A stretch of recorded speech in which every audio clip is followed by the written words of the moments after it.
It really was a house for the new golden age.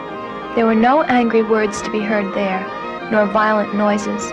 The music was pleasant and continuous, but there were also long pauses of silence. Every good consumer holds it his moral duty to visit the naked God at least once in his lifetime. Each day, the magnates of industry and commerce can be seen abandoning their Cadillacs, Rolls-Royces, or private jets at the feet of the red statue of consumerism and climbing, dressed in the most modest clothing available, the 5,273 gray stone steps. At the end of the stairway, the pilgrims raise their arms and are subjected to an inspection by the chief of the 3,000 guards watching over the naked God.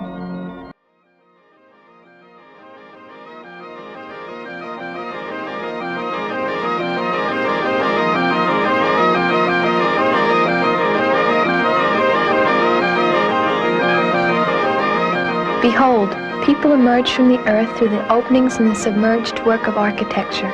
They gave us to believe that they lived underground. Beneath the ground, they had an indescribably large house. Only parts of the roof could be seen showing, full of bedrooms, bathrooms, toilets, beds, kitchens, perhaps also of corridors, stairs, drawing rooms, libraries. There were many rooms under the earth, all very large and with all possible comforts, and with all the pieces of modern furniture on the market, also full of antique furniture, paintings, tapestry, carpets, ornaments, bibelots, household appliances, ceramics, lamps, ashtrays. The house had been built following all ancient and modern styles, forming a homogeneous and pleasant whole. Ancient and modern originals and copies, unique pieces and mass-produced articles were in harmony like the lion and lamb of the Golden Age.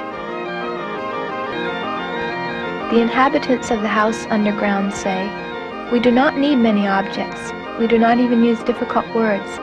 We are articulate through our faces and through the projection and direct manifestation of our love for those to whom we speak, for those with whom we are. Our gestures are few and simple. In reality, we are animals amazed at understanding what they are doing."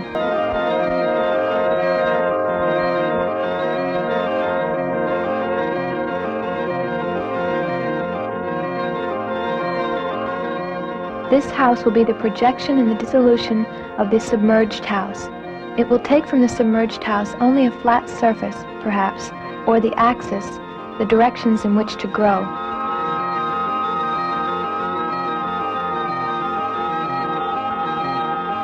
The new house will keep only a memory or the center point of the old.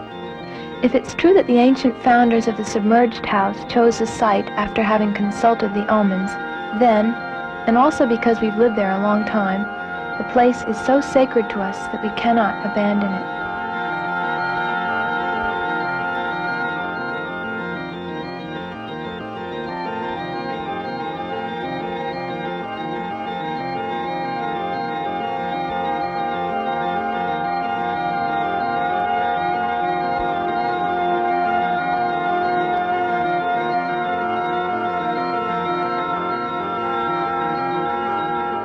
The inhabitants of the invisible house say, "What we are doing is architecture because it occupies space and time and the relationships between us and others."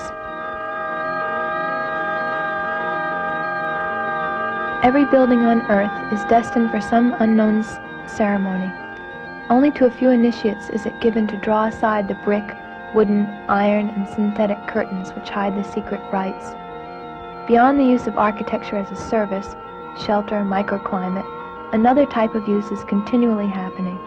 This is the symbolic use of architecture.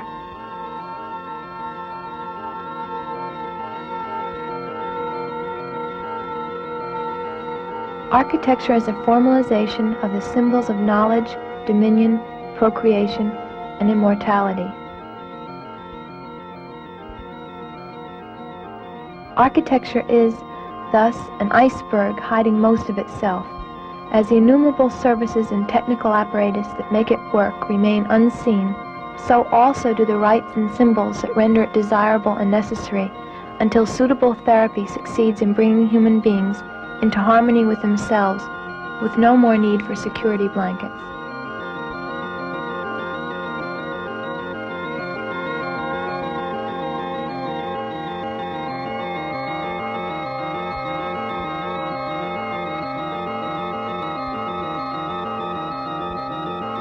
We can immediately start using architecture itself as an instrument of this therapy. We can take architecture to pieces bit by bit and put it on the table until it is finally available for use. With no more mysterious tricks, we can furnish it with clearly visible labels so that all architecture clearly shows its hidden purposes. We can also try designing buildings for totally unknown ceremonies, and we can then compare them with existing buildings to see how our memory retains the most significant pieces and the assembly mechanisms, and also to see how much of the so-called functionalism is merely an illusory image of a different degree of mental functionality.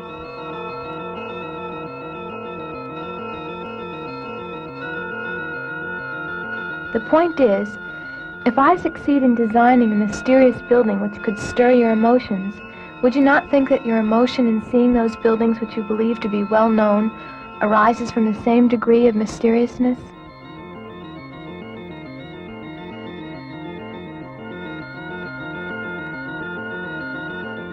In fact, I would like to take you to unknown regions only in order to make you realize that your journey is an equally unknown region. And from here, the next step will be the abandoning of all illusions of acting only according to reason, following scales and hierarchies, using formal models, which I can show you are only magic formulas that your witch doctors have insidiously murmured in your ears while you slept.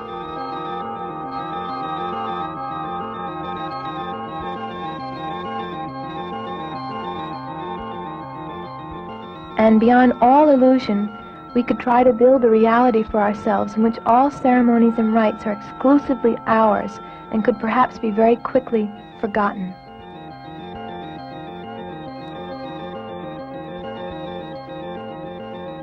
In the evening, the inhabitants of the submerged house sat around a storyteller.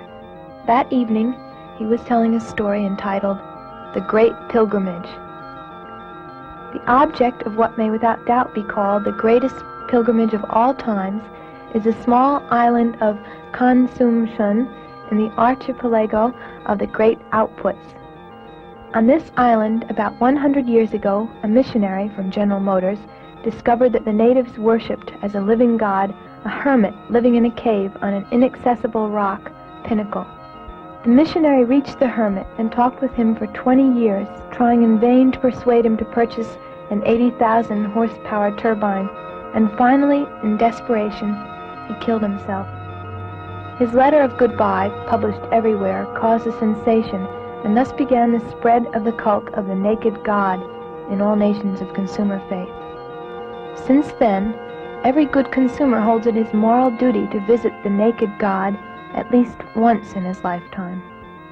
Each day, the magnates of industry and commerce can be seen abandoning their Cadillacs, Rolls-Royces, or private jets at the feet of the red statue of consumerism and climbing, dressed in the most modest clothing available, the 5,273 gray stone steps. At the end of the stairway, the pilgrims raise their arms and are subjected to an inspection by the chief of the 3,000 guards watching over the naked god. This is only a formality because no one would dare commit the grave sacrilege of introducing any object into the god's grotto.